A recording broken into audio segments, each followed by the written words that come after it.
इस वीडियो को पूरा देखो। आज ही आपके जीवन से सारी परेशानी खत्म होगी और चैनल को सब्सक्राइब और वीडियो को लाइक करें। यूसुफ उसका 11वां बेटा था जिसको उसके 11 भाइयों ने बेच दिया। और जब वो वहां पर गया तो बाइबल बताती है वो वहां पर राजा बना, प्रधानमंत्री बना, वहां पर चीफ बना और उसने सारी दुनिया पे उस समय हुकूमत की, बादशाह बना, वो बाइबल बताती है। और जानते हो उन दिनों में अनाज नहीं था और सब लोग उसके पास अनाज मांगने के लिए आते थे क्योंकि वचन कहता है उन दिनों में सूखा था। और जानते हो जब उसके 11 भाई भी उसके सामने आए तो पहली मुलाकात में तो वो उसे जान ही नहीं पाए, लेकिन आहिस्ते आहिस्ते यूसुफ ने अपने आप को उन पे प्रकट किया कि वो कौन है। और उसके बाद यूसुफ ने उनको कहा अब एक काम करो, मैं बहुत बड़ा आदमी बन गया हूं, अब मैं तुम सबकी देखभाल कर सकता हूं, जाओ पप्पा को, भाइयों को, सबको यहां पर लेकर आओ। आइए सब यहीं पर हैं, प्लीज मेरे साथ रहिएगा ताकि आप बात को समझ सको, क्योंकि कई बार ऐसा होता है माइंड ना एक सेकंड में टर्न हो जाएगा आपका। और जानते हो उसके बाद क्या हुआ? बाइबल कहती है वो सब लोग मिस्र में आके रहने लग गए। और जानते हो बाइबल ऐसा बताती है जब यूसुफ मर गया उसके बाद एक राजा आया और उस राजा ने इन लोगों के साथ बहुत ही बुरा व्यवहार किया। 430 साल तक वचन कहता है वो लोग गुलामी में रहे। और एक दिन खुदा बाप मूसा को कहता है जा और उनको छुड़ा के लेकर आ। अब सुनिए, मैं आपसे एक सवाल पूछता हूं, जिन भी लोगों ने थोड़ा बहुत इस पैसेजेस को जाना है, जब परमेश्वर ने मूसा से कहा उनको छुड़ा के लेकर आ, क्या परमेश्वर के लिए यह काम कठिन था कि मूसा एक बार जाके वहां पर कहता कि मैं प्रभु का खादिम हूं, मैं परमेश्वर की ओर से आया हूं, मेरे लोगों को जाने दे? तो क्या वो नहीं जाने देते? पर क्यों परमेश्वर ने फिरौन का मन कठोर कर दिया? आप सोचो, एक तरफ से प्रभु मूसा से कहता है वहां पर जा, उनको छुड़ा, और जब वो वहां पर जाता है तो लिखा है वहां के राजा का मन कठोर किया गया था। What is the purpose? कारण क्या है इन बातों का? आप वचन को पढ़ते हैं ना, आप प्रार्थना करते हैं, आप यीशु मसीह के साथ चलते हैं, क्या आपने प्रभु से आज तक ये सवाल पूछा है कि प्रभु आपने ऐसा क्यों किया कि आप एक तरफ मूसा को कह रहे थे यहां से निकल और वहां से उस राजा का मन आप कठोर कर रहे थे? वाई? जानते हो परमेश्वर उसका मन कठोर क्यों कर रहा था? परमेश्वर अपने लोगों को अपनी सामर्थ दिखाना चाह रहा था कि वो किसके कहलाए जाते हैं। जब पहली बार मूसा वहां पर क्या बोलता है, let my people go away, मेरे लोगों को जाने दे। और जानते हो फिरौन क्या बोलता है, मैं नहीं जाने दूंगा। और वचन कहता है सारे पानी में से मेंढक बाहर आ गए और वहां पर चढ़ गए। दूसरी बार वहां पर गया, बोला मेरे लोगों को जाने दे, बोला नहीं जाने दूंगा। वचन कहता है सारा पानी खून में बदल गया। तीसरी बार जब वो कहता है मेरे लोगों को जाने दे, वो बोलता है नहीं जाने दूंगा। बाइबल कहती है आकाश से ओले गिरे। और उसके बाद जानते हो प्रभु का वचन क्या कहता है? जब वो चौथी बार गया बोलता है मेरे लोगों को जाने दे। और जानते हो इस बार क्या हुआ? वचन कहता है सारी रात, सारा दिन अंधकार था। और जानते हो लास्ट में परमेश्वर ने कहा सुनो, अब मैं काम करूंगा और जैसे मैं वो करूंगा ये तुमको जाने देगा। और परमेश्वर ने उस रात उनके हर पहले बच्चे को मार दिया और उस समय वो वहां से निकल गए। अब सुनिए, ये वो लोग हैं जिन्होंने अपनी आंखों से, कभी आप सोचो, एग्जाम्पल, यहां पर किशोर भाई बैठे हैं, ठीक है, वो यहां से निकल रहे हैं और जानते हैं अचानक वो यहां से निकल रहे हैं ना, वो क्या देख रहे हैं? सामने है ना बिल्डिंग्स हैं, दुकानें हैं, बहुत कुछ हैं, पर वो देख रहे हैं रात के समय में भी किसी किसी घर के ऊपर रोशनी है। एक मिनट इमेजिन करो कि आप यहां से निकलते हो और आप अपने घर की तरफ जा रहे हो और आप देखते हो कुछ घरों के ऊपर सूरज की रोशनी है पर कुछ जगह टोटली अंधेरा है। कैसा लगेगा? आप जानते हो वचन क्या कहता है? वहां पर सूरज नहीं निकला पर इज़राइल के घर के लोगों के ऊपर रोशनी थी। और जिस दिन वो लोग निकल रहे थे, जानते हो प्रभु उनको क्या बोलता है? सुनो, आज की रात एक कुत्ता भी नहीं भौंकेगा तुम्हारे ऊपर। कितनी बड़ी बात है कि जिस दिन इस्राएल के लोग निकल रहे थे, कुत्ते लोग भी चुपचाप से वहां पर खड़े हुए थे। जाने दे मालिक के बेटे जाने दो इनको। और आप जानते हैं जब वो निकल रहे थे, परमेश्वर ने उनके निकलने से पहले उन्हें यह दिखाया मैं कौन हूं। क्योंकि जानते हो मूसा ने उनसे पहले ही से सवाल पूछा था, प्रभु वो लोग पूछेंगे तो सही ना तू है कौन। अरे तू जा तो सही, मैं बताऊंगा ना मैं कौन हूं, मैं बताऊंगा मैं कौन हूं, तू जा तो सही वहां पर, मैं दिखाऊंगा मैं वहां पर कौन हूं। I will reveal who I am. परमेश्वर ने अपनी शक्ति मिस्र में प्रकट की। याद रखना, सच्ची सामर्थ कलीसिया में नहीं, सच्ची सामर्थ संसार में प्रकट होती है। जब आप ऐसे लोगों के बीच में रहते हो जो आपको बुरा भला कहते हैं, आपकी बेइज्जती करते हैं, और आप वहां पर चुप रहकर यह दिखाते हो कि तुम डरपोक हो, तुम बोलते हो मैं बलवान हूं इसलिए मैं चुप हूं। बाइबल कहती है शांत रहने में तुम्हारी वीरता है। उसके बाद जानते हो वचन क्या कहता है, जब वो वहां से निकले, और अब सुनिए ये लोग क्या कर रहे हैं। जब ये लोग वहां से निकले हैं, बाइबल कहती है जब एक समय आया जब वो उस देश के बाहर पहुंचे जिसका नाम था कनान, और जब वहां पर पहुंचे, अब परमेश्वर मूसा से कहता है रुक, अंदर मत लेके जाना इनको, 12 लोग अलग करो। और बाइबल कहती है 12 लोगों का एक ग्रुप बनाया गया, एक का नाम था यहोशू, एक का नाम था कालेब, और 10 लोग रखे गए। और प्रभु उनको बोलता है जाओ उस देश का मुआयना करके आओ, वहां का गेहूं, वहां का चावल, वहां का अनाज, सब कुछ थोड़ा थोड़ा लेकर आओ। मुझे एक बात बताइए, परमेश्वर ने मूसा को, अगर प्रभु इतनी गहरी गहरी बातें बता सकता था, मैं आपको एक बात बताता हूं, बताइए उत्पत्ति किसने लिखा है?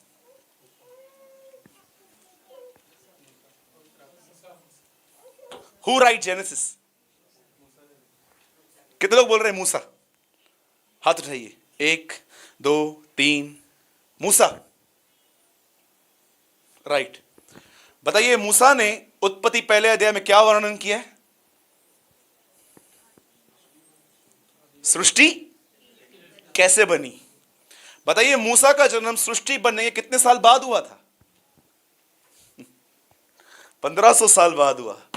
क्या वे बात जानते हैं एक आदमी 1500 साल पहले क्या हुआ था वो लिख रहा था। It is Holi spirit.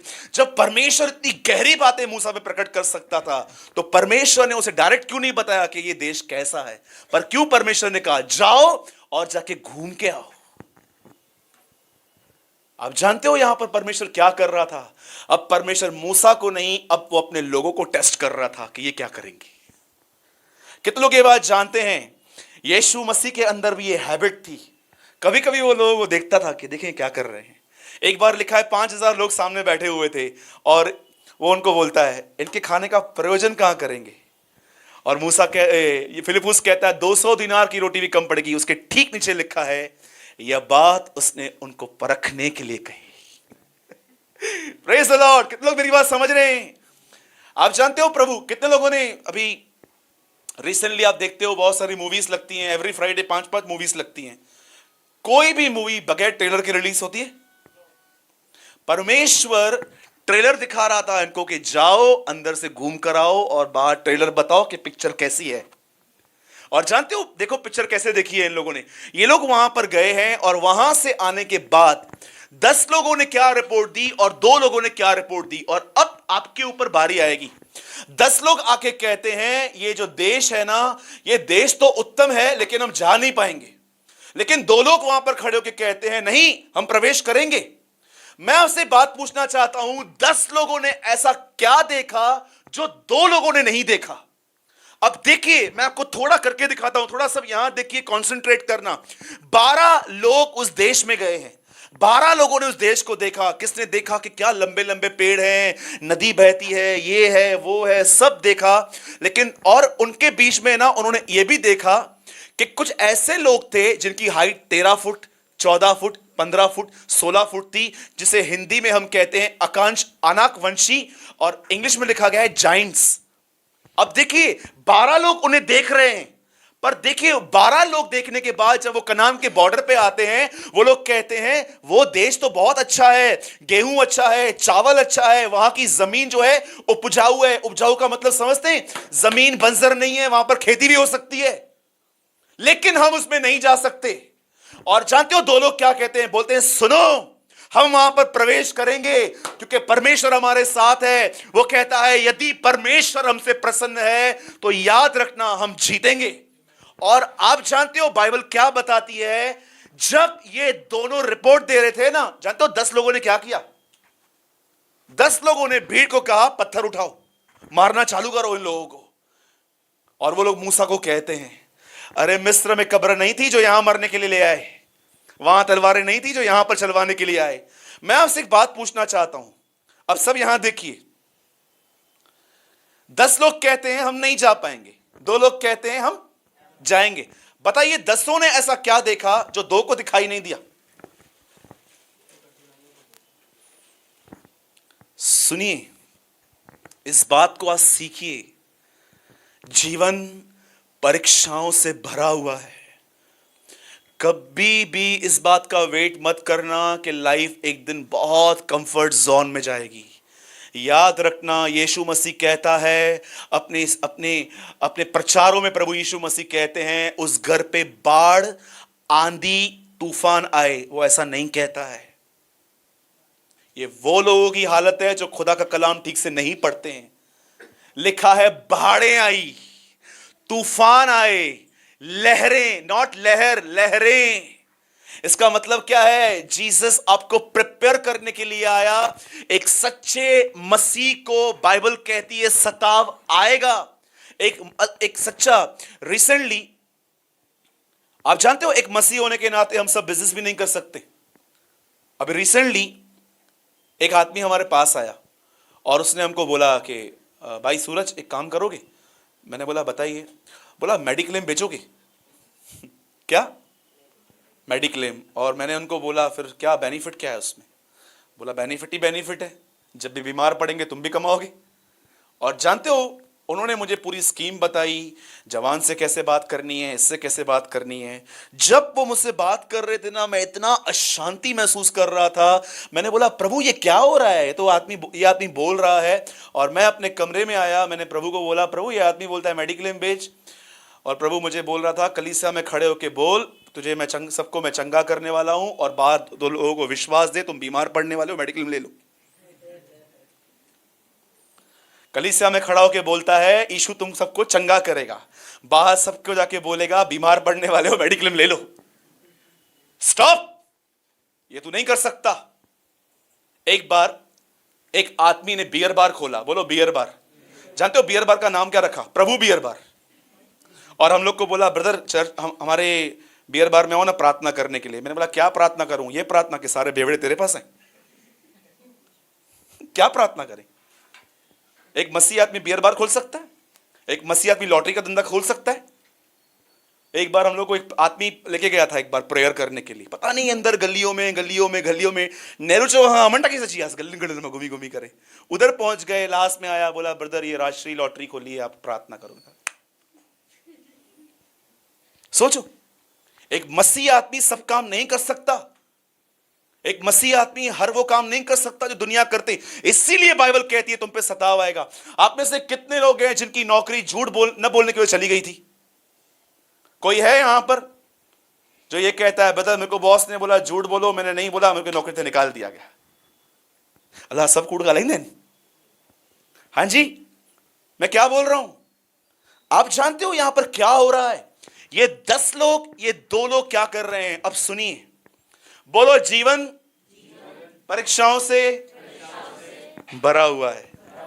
अब ये सोचो, अकेले फेस करना है कि प्रभु के साथ फेस करना है?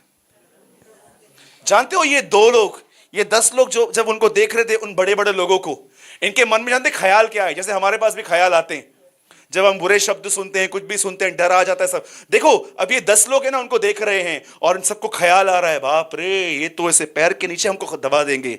लेकिन ये 2 लोग हैं ना, ये सोच रहे थे और एक दूसरे कन्वर्सेशन चल रहे थे। यहोशू कालेब को बोलता होगा कालेब ये देख रहा है, हाँ 14-15 फुट का तो होगा ना, हाँ वो तो है, कितना मजा आएगा जब यहोवा से मसलेगा,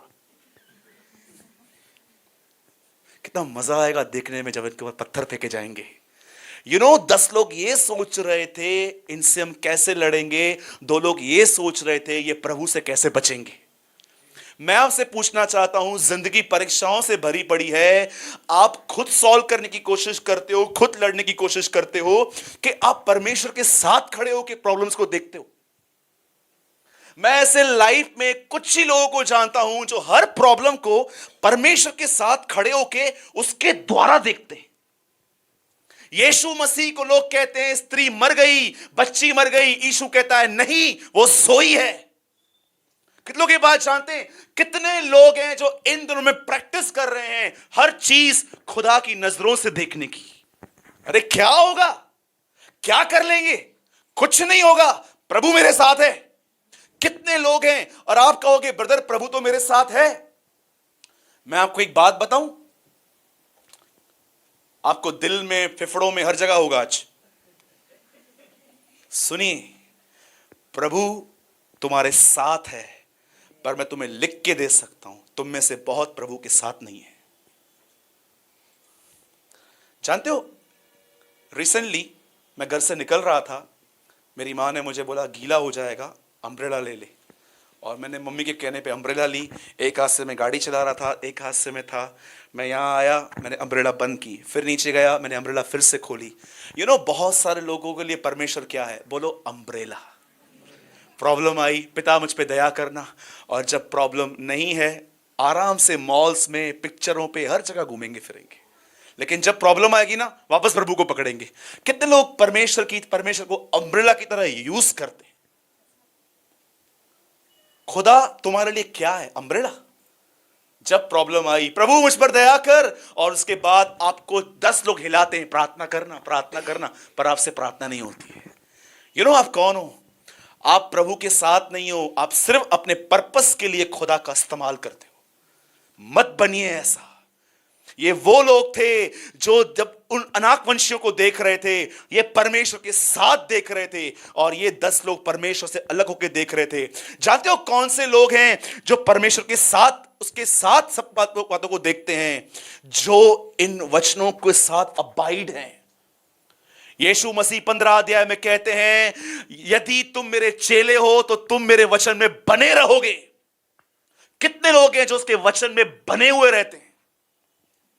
वो नहीं कहता है तुम वचन पढ़ोगे, वो कहता है तुम वचन में बने हुए रहोगे। इसका मतलब क्या है? खाना बनाते समय, नहाते समय, काम करते समय, घूमते समय तुम्हारा ध्यान इस बात पे होगा, क्या मैं खुदा के वचन के अनुसार जी रहा हूं? और जानते हो बहुत सारे लोगों की जिंदगी बिल्कुल आउट ऑफ ट्रैक है। और जानते हो लास्ट में शैतान उनको टेंशन दे दे के, डरा डरा के, मेंटली टॉर्चर कर करके उनकी ऐसी हालत कर देता है कि जब उनके लाइफ में प्रॉब्लम्स आते हैं ना, वो खुदा को ढूंढने लग जाते हैं कि प्रभु तू है भी कि नहीं, तू मेरी हालत ऐसी क्यों है। एक आदमी ने कहा, मूर्ख हमेशा प्रॉब्लम्स में खुदा की तरफ भागता है। और उसके बाद कहा, लेकिन बुद्धिमान हमेशा वहां बना रहता है, क्योंकि वो जानता है ताकत इन बातों से वही लड़ेगा। मैं नहीं कहता हूं कि हमें, अगर हम दूर हैं तो हम नहीं भागें, पर कितने लोग हैं जो वहां पर अबाइड रहते हैं। अबाइड। एक लास्ट बात मैं आपको कह के इस मीटिंग को यहां पर ओवर कर रहा हूं। मैं चाहता हूं इस बात को देखिए। कई लोग हैं, अगर बड़े बड़े प्रकाशन बोलोगे ना, तो उनको लगता है कि हाँ आज मीटिंग में कुछ था। लेकिन अगर आप सिंपल बातें कहोगे ना, वो लोग सोचते हैं क्या है यार। पर आपको पता है, कई बार परमेश्वर आपको बहुत गहरी गहरी नहीं, बहुत सिंपल बातें कहता है। सुनिए, आप में से कितने लोग ये बात जानते हैं? क्या मूसा कनान गया तो उनको अंदर कौन लेके गया? यहोशू और कालेब। क्या आप ये बात जानते हो? यहोशू इनका ये स्वभाव देखकर बहुत डर गया था कि यार ये कैसा स्वभाव है इनका, हमेशा बलवा करते हैं। और जानते हो परमेश्वर यहोशू से क्या कहता है? अब सुनिए, एक परमेश्वर का दास डिस्करेज बैठा है, और अब परमेश्वर उसको क्या देख रहा है? प्रभु उसको कोई दर्शन नहीं दे रहा है कि तुम आगे बढ़ो, मैं जीताऊंगा। प्रभु जानते हो उसको कोई दर्शन, कोई ड्रीम, कोई विजन नहीं दे रहा है। खुदा उसे सिंपल एक बात कहता है, बोलता है उठ, व्यवस्था की यह पुस्तक तेरे चित्त से कभी उतरने न पाए। इसी में दिन रात ध्यान दिए रहना, क्योंकि ऐसा ही करने पर तू प्रभावशाली होगा। जब परमेश्वर ने देखा यहोशू डिस्करेज है, प्रभु ने उसे दर्शन नहीं दिया, प्रभु ने उसे सिंपल एक बात कही, अपने मन को वचन की ओर फेर दे,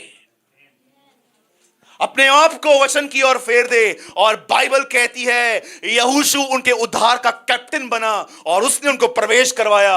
और यही यहोशू जिसने खुदा के कलाम को इतना अच्छे से जाना कि मरने से पहले वो कहता है, सुनो इस्राएलियों, मैं और मेरा घराना सदा यहोवा की सेवा करेंगे। एक सिंपल आज्ञा परमेश्वर ने यहोशू से दी, फेर दे अपने आप को खुदा मेरे कलाम की तरफ। कितने लोग हैं जिनको आज ये महसूस हो रहा है, सूरज भाई मैं चर्च आता हूं, मैं प्रार्थना करता हूं, मैं उपवास करता हूं, लेकिन ये खाली है, मेरा ये हृदय खाली है, इसमें वचन नहीं है। याद रखना, इस वचन को रखने की जगह लाल कपड़े में या तो तकियों के नीचे या पलंग के ऊपर नहीं है। इस कलाम को सही जगह जो रखने की है वो मन और हृदय में है। कितने लोग ये बात जानते हैं प्रभु ने कितनी पट्टियां लिखी थी 10 आज्ञाओं की? एक के 2? क्यों? क्या एक वचन पे 2 नहीं, एक वचन पे 10 आज्ञाएं नहीं आ रही थी क्या? क्यों परमेश्वर ने 2 यूज की? एक पे 4, दूसरे पे 6। 4 रिलेटेड है कि परमेश्वर के प्रति पाप मत करो, 6 रिलेटेड है कि पड़ोसी के समान, अपने पड़ोसी को अपने समान प्रेम करो। जानते हो परमेश्वर जानता था कि इंसान के अंदर 2 चीजें बहुत इंपॉर्टेंट, बहुत जरूरी हैं, वो है उसका मन, उसका हृदय। इसीलिए उसे 2 पट्टियां लिखी कि 2 पट्टियां 2 चीजों के लिए हैं, एक मन के लिए, एक हृदय के लिए। इसलिए बाइबल कहती है अब मैं अपनी आज्ञा पत्थरों पे नहीं, उनके मन और उनके हृदयों पर लिखूंगा। मैं आपको फिर से कहता हूं, और मैं यहां पर मीटिंग ओवर कर रहा हूं, हम प्रभु भोज में आ रहे हैं। लिसन, शायद आपको यह बात बुरी लगे, टाइम पास करना बंद कर दो। अभी बहुत आप भाग लिए, नाउ कम रिलैक्स, बैठ जाओ। भी वो करो जो प्राचीनों ने किया था, वो करो जो संतों ने किया था, वो करो जो उसके चेलों ने किया था। अब बैठो चुपचाप से। बहुत भाग लिए आप लोग, बहुत अपनी आइडियाज ले ली, बहुत क्रेजीनेस दिखा दी। अब बैठो। और मैं आपको सच कहता हूं, मैं यीशु मसीह के नाम से कहता हूं, ये आप भी जानते हो, ये मैं भी जानता हूं, निकास तो उसकी उपस्थिति में ही होता है, छुटकारा तो वहीं पर होता है। नाउ कम एंड सिट, बैठो, खोलो इसको और उसको पढ़ो और परमेश्वर से कहो, मुझे इस वचन की तरफ फिरने में मदद कर। इस वचन को पढ़िए, इसे अंदर रखिए, इसे कन्फेस कीजिए। आप अपनी जिंदगी में परमेश्वर का एक महान छुटकारा देखेंगे, एक महान आजादी देखेंगे। बोलो यीशु मसीह की। कितने लोग मेरी बात को समझे? 10 लोग क्या देख रहे थे? हम कैसे लड़ेंगे। 2 लोग खुदा के साथ सोच रहे थे। आपका मन बदल जाएगा जब आप इस तरह करेंगे। मैं चाहता हूं बाइबल सब बंद कीजिए 1 मिनट, और आप लिखना भी बंद कर दीजिए 1 मिनट के लिए सब लोग। मैं आपका 1 मिनट अटेंशन चाहता हूं, और जब तक सब मुझे नहीं देखेंगे मैं आगे नहीं बढ़ूंगा। ठीक है, छोड़ देता हूं तो के। लिसन, मैं एक आदमी का ब्रोकन हार्ट बताता हूं क्या होता है। आप सोचो, एक चीज आपने बनाई, मेहनत से बनाई, और जब आप उसे टूटता हुआ देखते हो हालत क्या होती है। एक ऐसा चेला जिसे पेंटिकॉस के दिनों में अपने आंखों से देखा था पवित्र आत्मा कैसे उतरा है, उसने अपने हाथों से कलीसियाएं बनाई थी, 5 पत्रियां लिखी उसने। और जानते हो उन पत्रियों को जब वो लिख रहा था, वो अंदर जानता था उसकी बनाई हुई हर कलीसिया टूट रही थी, यूहन्ना ने। और जब वो इतना निराश हो गया, इतना डिस्करेज हो गया, अपने ही हाथों के कामों को बिगड़ते हुए देखा,